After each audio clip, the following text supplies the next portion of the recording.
सुखदेव जी महाराज राजा परीक्षित को सुनाते हुए निवेदन करते हैं, राजन, ये गजेंद्र अपने पूर्व जन्म में इंद्रद्युम्न नाम का राजा था। जो कथा चल रही है गजेंद्र मोक्ष के संपुट के साथ चल रही है। जीवन में जो कुछ भी घटता है वो इन दोनों कथाओं के मध्य में घटता है। एक तरफ जन्म से अधर्म के मार्ग पर चलने वाला धुंधकारी और दूसरी तरफ अपने धर्म और सत्कर्मों के माध्यम से राज्य पद को प्राप्त हुआ ये इंद्रद्युम्न। इधर ना धुंधकारी अपने जीवन से संतुष्ट है और ना इधर इंद्रद्युम्न अपने जीवन से संतुष्ट है। जिसके पास जो है वो उसमें संतुष्ट नहीं, जो नहीं है उसे पाने की चेष्टा जीवन भर करता है और अंततः जीवन को स्वयं अशांत बना लेता है। इंद्रद्युम्न ने सोचा मेरे पास विशाल साम्राज्य है, सारी सुख सुविधाएं हैं, लेकिन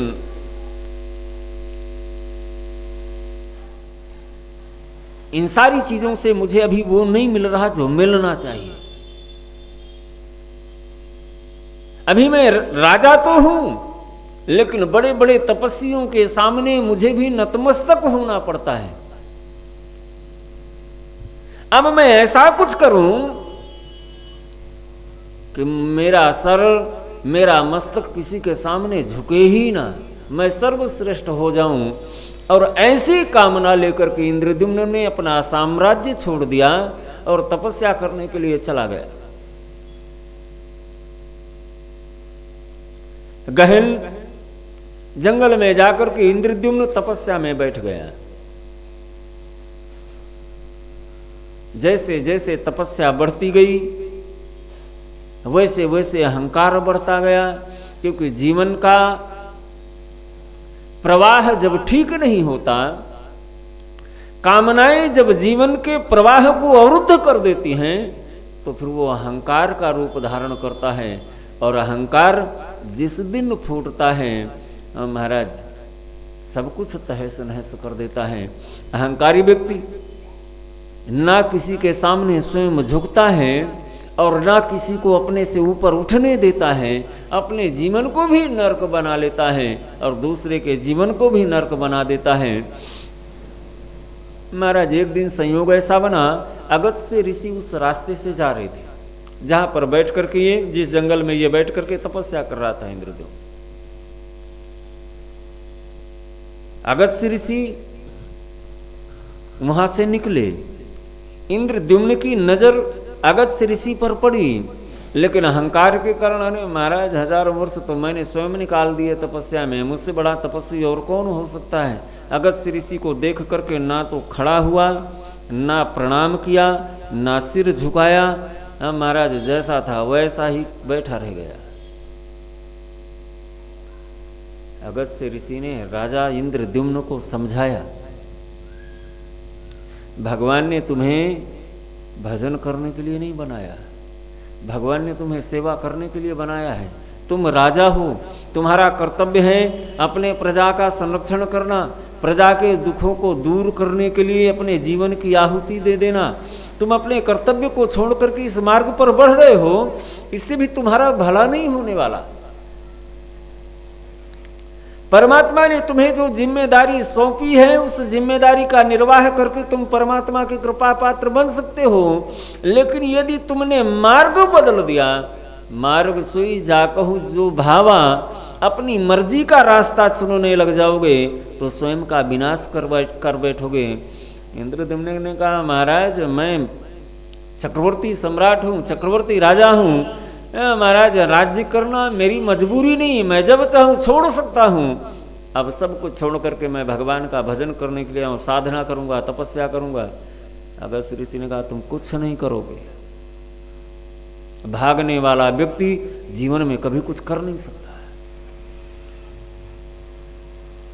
जो काम तुम्हें करना चाहिए था उससे भाग करके यहां आए हो, और यहां से भी भाग जाओगे।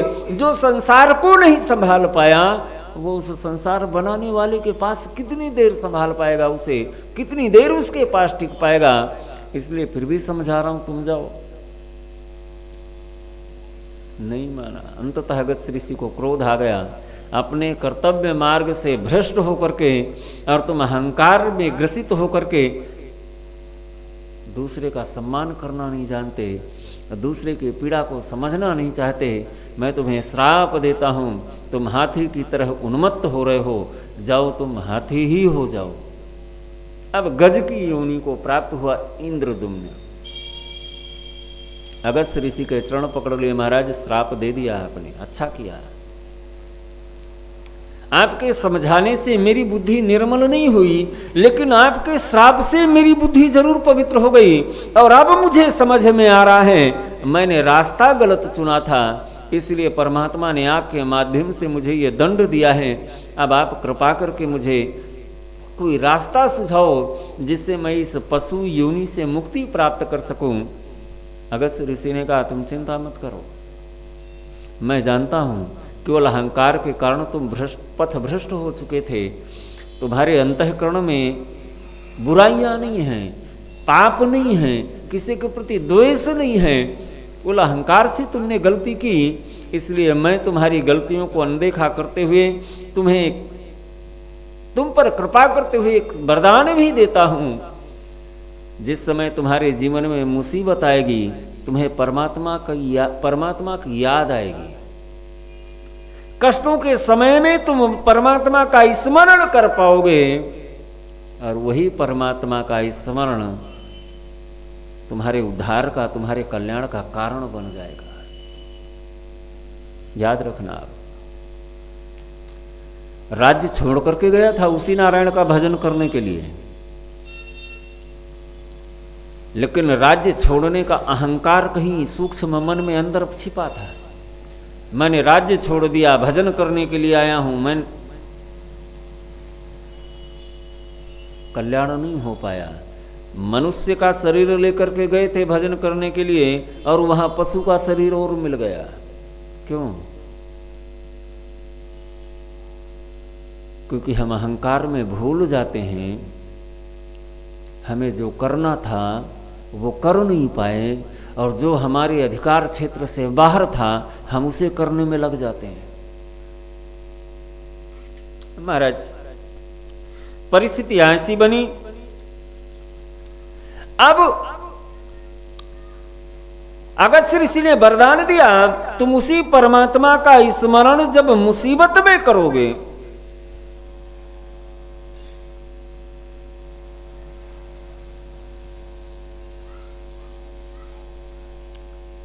तो तुम्हारे कल्याण का मार्ग खुल जाएगा। मतलब क्या है? मतलब ये कि जब तुम्हारे जीवन में कष्ट आएगा, तुम अहंकार से मुक्त हो जाओगे, तो फिर एक बार भी यदि तुमने परमात्मा का स्मरण किया, तो जो कृपा तुम्हें अब तक नहीं मिल पाई, वो कृपा अनायास मिल जाएगी। फिर तुम अपने अहंकार को संतुष्ट करने के लिए भजन नहीं करोगे, फिर तुम परमात्मा को प्रसन्न करने के लिए भजन करोगे। और जब केवल और केवल परमात्मा को प्रसन्न करने के लिए कर्म किया जाता है, तब वो कृपा करता है। महाराज,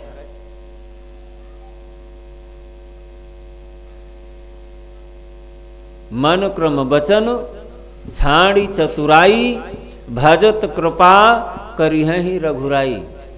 एक बार नाम लेते ही परमात्मा कृपा कर देंगे, लेकिन शर्त केवल इतनी है, मन से, कर्म से, वाणी से चतुराई का महाराज परित्याग करके उसका नाम लेना पड़ेगा।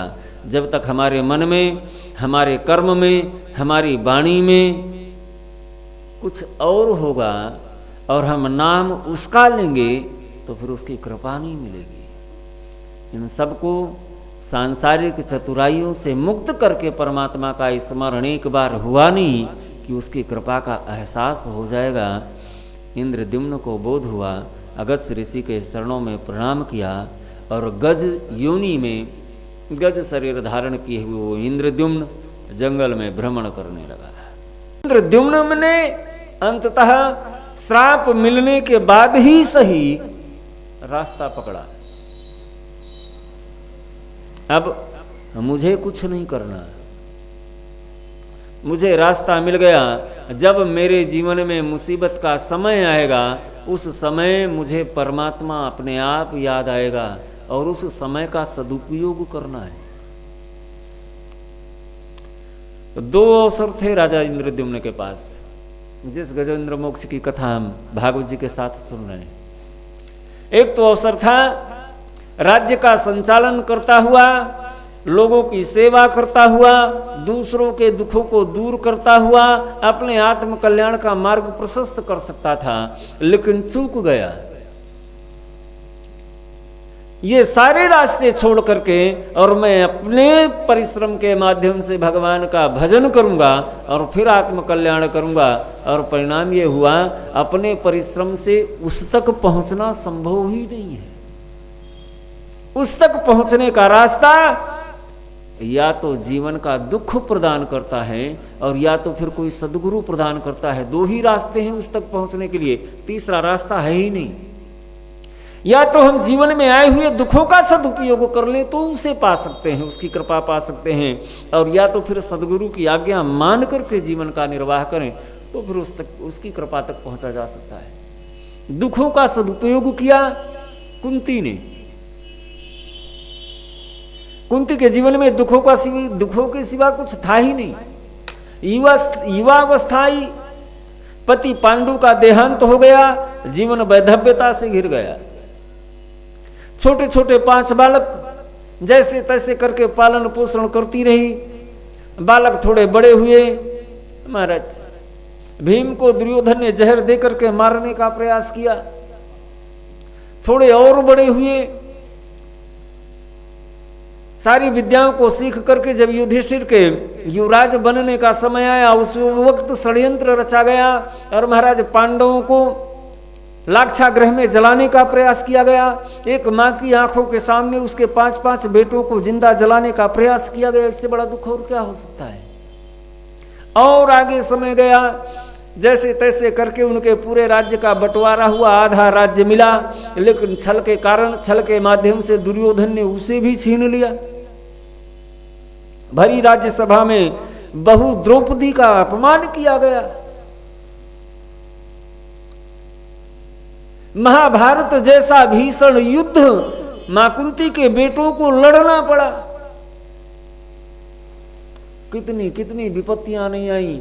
12 वर्ष का वनवास, 1 वर्ष का अज्ञातवास, इतनी सारी पीड़ाएं सहन करने के बाद जब महाभारत का युद्ध जीत लिया पांडवों ने, भगवान कृष्ण की कृपा से युधिष्ठिर का राज्याभिषेक हुआ। भगवान कृष्ण द्वारिकापुरी जाने के लिए तैयार हुए। सभी लोग भगवान को विदा करने के लिए खड़े हैं और भगवान ने सबसे प्रार्थना किया, मैं अब जाते जाते आपको कुछ देना चाहता हूं, आप मांगो, क्या चाहिए आपको। अर्जुन ने कहा, मुझे कुछ नहीं चाहिए, मैं तो केवल आपको चाहता हूं, आप जहां रहोगे मुझे वहां रहने का अवसर मिलना चाहिए, बस इतनी कृपा कर दो। भगवान ने कहा, तो मेरे रथ में बैठ जाओ, चलो मेरे साथ। सभी पांडवों ने जिसने जो मांगा दिया, द्रौपदी ने जो मांगा वो दिया। भगवान कृष्ण की बहन सुभद्रा खड़ी थी, जो इच्छा हुई दिया। आज भगवान कृष्ण मां कुंती के पास आए, बुआ जी आप मांगो, आपको क्या दूं मैं।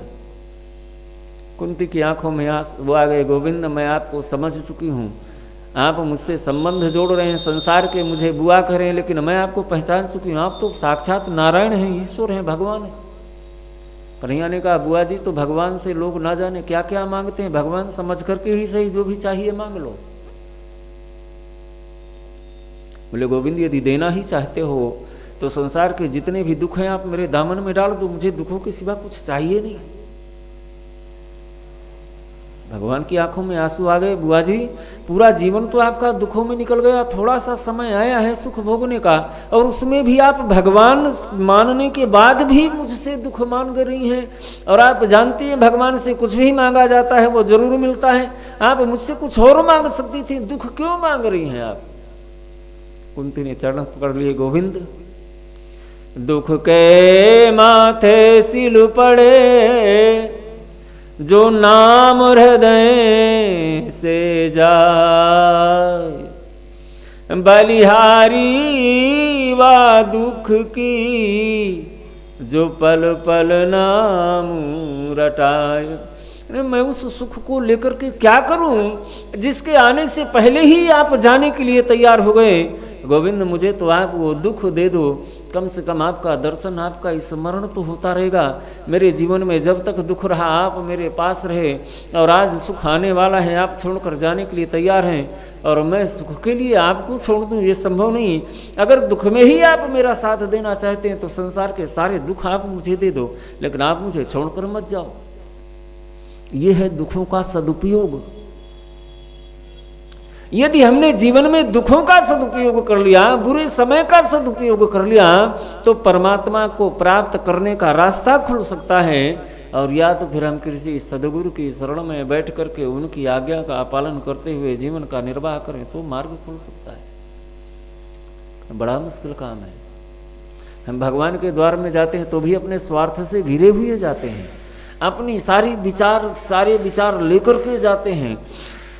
हमने देखना वो बंदर पकड़ने वाला करता क्या है, एक छोटे से मुंह का बर्तन मिट्टी में दबा देता है, उसमें थोड़े से चने डाल देता है। बंदर जैसे ही चनों को खींचने के लिए, चनों को निकालने के लिए जाता है, हमारा जो बंदर की आदत है वो एक हाथ से नहीं निकालता, वो फिर दोनों हाथों से समेटने की कोशिश करता है। कहीं से कुछ मिले तो फिर दोनों हाथों से। और बंदर ने जैसे ही हाथ बर्तन के अंदर दिए, दोनों मुट्ठियों में चनों को लिया, अब मुट्ठियां बंद हुई तो हाथ बाहर निकलते नहीं। भला आदमी उन मुट्ठियों को खोल करके चनों को छोड़ना भी नहीं चाहता और वहाँ से मुक्त भी होना चाहता है। अब समझदार आदमी अंदाजा लगा सकता है, अगर बंदर को उस कष्ट से मुक्ति पानी है तो उसे मुट्ठी खोल देने में और मुक्त होने में ज़्यादा देर नहीं लगनी। लेकिन वो मुट्ठी खोलना नहीं चाहता और बंधन से मुक्त नहीं हो पाता। हमारे साथ भी यही समस्याएं हैं। हम अपना स्वभाव, हम अपनी आदतें, हम अपनी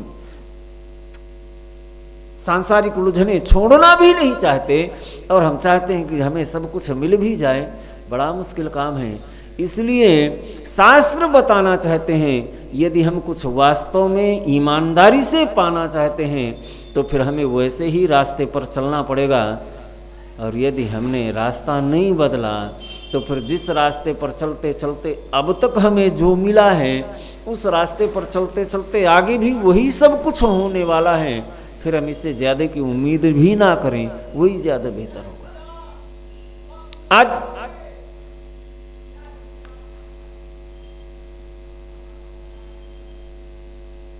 गज शरीर को प्राप्त करके इंद्रद्युम्न परम शांत हो गया। अब कुछ करने की जरूरत नहीं है, अब मुझे इंतजार करना है, प्रतीक्षा करनी है। परमात्मा अपनी कृपा का पात्र मुझे कब बनाएंगे। और गजराज को पता है मेरे जीवन में जब मुसीबत आएगी उस समय मुझे सावधानी बरतनी है, परमात्मा का स्मरण करना है। धीरे धीरे समय व्यतीत हुआ। महाराज इस गजराज का विशाल परिवार हुआ। सुखदेव जी महाराज राजा परीक्षित से निवेदन करते, राजन इतना बलशाली हुआ ये गजेंद्र कि इसके बल के भय के कारण सिंह इत्यादि हिंसक जानवर उस जंगल को छोड़ करके चले गए।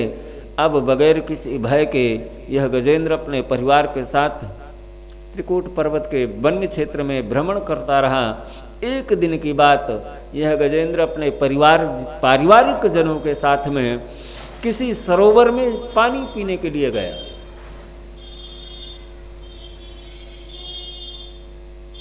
जल पीने के बाद अपने परिवार के साथ यह गजेंद्र जल क्रीड़ा करने के लिए सरोवर में उतर गया। घंटों व्यतीत हो गए, लेकिन तब तक एक ग्राह ने आकर के इस गज के पैर को पकड़ लिया। जब तक पारिवारिक सदस्यों के साथ में जल क्रीड़ा में निमग्न रहा तब तक तो खबर लगी नहीं, लेकिन जब धीरे धीरे परिवार के सारे लोग सरोवर से बाहर निकलने लग गए और गजेंद्र ने भी बाहर निकलने की चेष्टा की तो पैर उठा नहीं और खबर लगी कि किसी ने मेरा पैर पकड़ रखा है।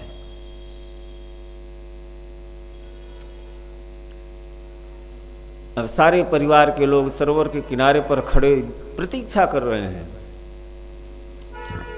गजेंद्र बाहर निकले तो हम यहाँ से आगे के लिए प्रस्थान करें, और गजेंद्र बाहर निकलने के लिए चेष्टा कर रहा है, प्रयास कर रहा है, लेकिन निकल नहीं पा रहा है। जब बाहर निकलने की चेष्टा करते करते गजेंद्र थक हार गया, निढाल सा हो गया, पारिवारिक जनों ने बाहर निकालने की चेष्टा की। बहुत समय व्यतीत हो गया, लेकिन सब मिलकर के भी गजेंद्र को बाहर नहीं निकाल पाए। तो धीरे धीरे करके सारा परिवार गजेंद्र को अकेला छोड़ करके और महाराज वहां से जाने लग गया। गजेंद्र की आंखों में आंसू आ गए, तुम्हारे लिए पूरी जिंदगी निकाल दी मैंने, और आज जब मेरी मृत्यु का क्षण आ रहा है तो तुम मुझे अकेला छोड़कर जा रहे हो। मेरी मृत्यु तो निश्चित है, लेकिन कम से कम मैं शांति से मर सकूं, इसलिए जब तक मेरी आंखें बंद नहीं हो जाती तब तक कम से कम तुम यहाँ पर खड़े तो रहो। तुम्हें देखते देखते मैं मौत को गले लगा लूं तो कम से कम चैन से मर तो सकूंगा। परिवार वालों ने हाथ जोड़ दिए, महाराज आप तो मरने वाले हो, अब नहीं तो कुछ क्षणों में मर जाओगे आप, लेकिन अगर आपकी प्रतीक्षा में हम यहाँ खड़े रहे तो भूख और प्यास से व्याकुल होकर के हम आपसे पहले मर जाएंगे, इसलिए आपके लिए हम अपने प्राण खतरे में नहीं डाल सकते।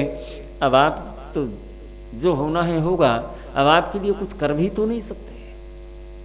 आज गजेंद्र को जीवन में पहली बार एहसास हुआ, मैंने जिनके लिए पूरा जीवन निकाल दिया, आज वो मेरी मृत्यु के क्षण भी, मृत्यु के समय भी कुछ क्षण के लिए ठहरने को तैयार नहीं। और संसार से मोह भंग हुआ, और जैसे ही संसार से मोह भंग हुआ, इस गजेंद्र ने परमात्मा का स्मरण प्रारंभ किया। और शास्त्र कहते हैं हमारे साथ भी यही घटनाएं घटती हैं।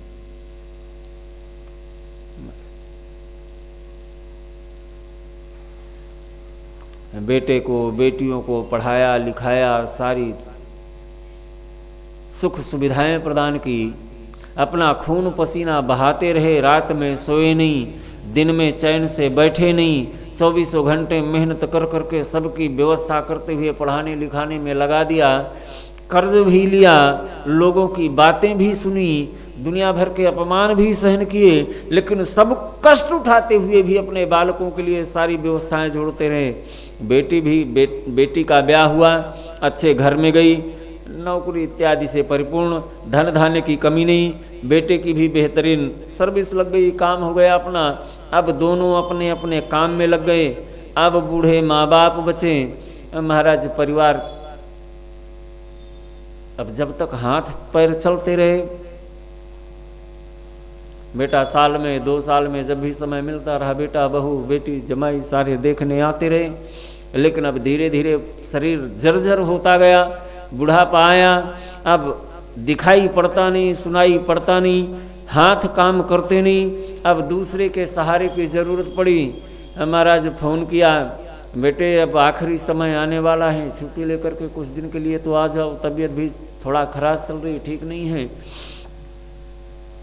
महाराज देखता हूँ छुट्टी मिल गई तो आने की कोशिश करूँगा। बेटी को कहा, बेटी ने कहा माँ क्या बताऊँ, आना तो चाहती हूँ, मेरा भी मन नहीं लगता, लेकिन अब यहाँ बालकों की पढ़ाई सारी व्यवस्थाएं भी, इतना जल्दी कैसे आऊँ, लेकिन देखो कुछ ना कुछ समय निकालती हूँ। तब तक महाराज समय व्यतीत हो गया, 10, 20, 25 दिन निकले। पड़ोसियों ने फ़ोन किया, अरे महाराज इनकी तबीयत ज़्यादा खराब हो गई, अब तो आ जाओ।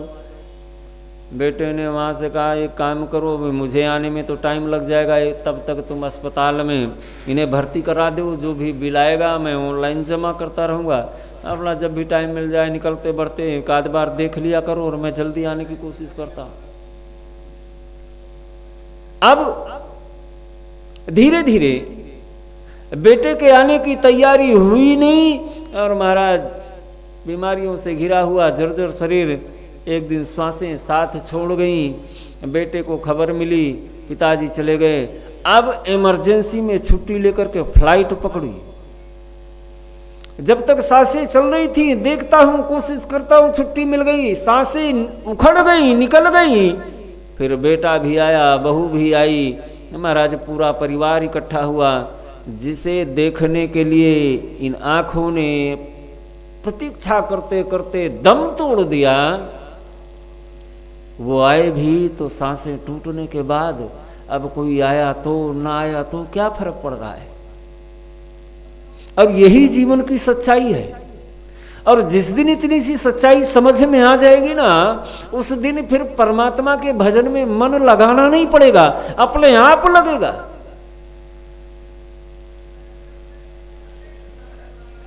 और मुझे तो कभी कभी बड़ी पीड़ा होती है।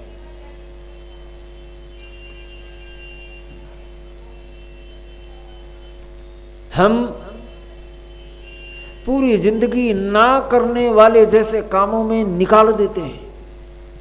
जो काम नहीं करना चाहिए उनमें भी बड़ी तन्मयता से लगे रहते हैं। लड़ाई नहीं करनी चाहिए लेकिन 24 घंटे बिल्कुल तैयार खड़े रहेंगे लड़ने के लिए।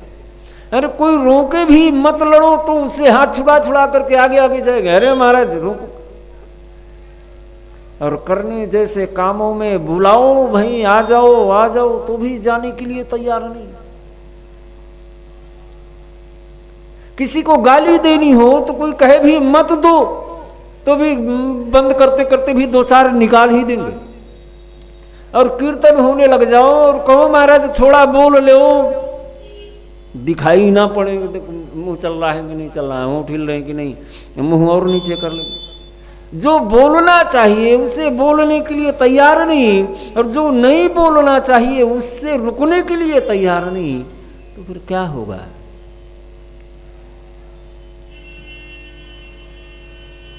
गजेंद्र ने देखा अब कोई साथ नहीं देने वाला, तो फिर नजर पड़ी कमल पुष्प पर। अब मेरे पास कुछ नहीं बचा।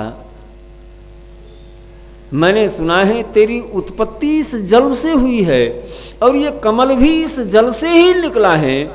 अब मैं तुम्हें ये कमल पुष्प ही अर्पण कर सकता हूँ, बाकी मेरे पास कुछ बचा नहीं। कमल पुष्प को सूंड में उठाया और डूबती हुई सूंड ऊपर की, और महाराज परमात्मा से मन लगा करके गजेंद्र ने गोविंद की प्रार्थना करनी प्रारंभ की, और बड़ी सुंदर स्तुति की गजेंद्र ने। सुखदेव जी महाराज राजा परीक्षित से निवेदन करते, राजन एवं व्यवसितो बुद्ध्या समाधाय मनोहृदि जजाप परमं जाप्यम। गजेंद्र ने नारायण की स्तुति प्रारंभ की, मन को एकाग्र किया।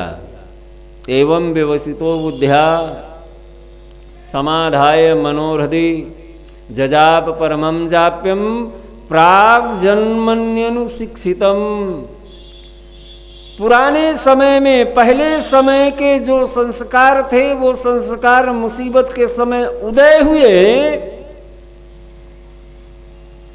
और उन संस्कारों के उदय होने का परिणाम ये हुआ कि मन परमात्मा से जुड़ा, और परमात्मा के सामने नतमस्तक होकर के गजेंद्र बोल पड़ा, है गोविंद अब आपके सिवा इस संसार में मेरा कोई है नहीं। जिनका मुझे सहारा था, जितने मेरे अपने थे, वो सारे के सारे मुझे छोड़ करके गए, अब केवल आप हैं। ओम नमो भगवते तस्मै यत एतत् चिदात्मकं पुरुषायादि बीजायो परेशाया विधीमहि। जो सारे संसार का पालन करता है, जो सारे संसार को उत्पन्न करने वाला है, सारे संसार में जो समाया हुआ है, और सारे संसार के बनाने का जो मूल कारण है, ऐसे परम पुरुष परमात्मा श्री हरि के चरणों में मैं प्रणाम करता हूँ। और गजेंद्र ने जैसे ही प्रणाम किया, महाराज अंतःकरण से वेदों की ऋचाएं प्रस्फुटित होने लग गई।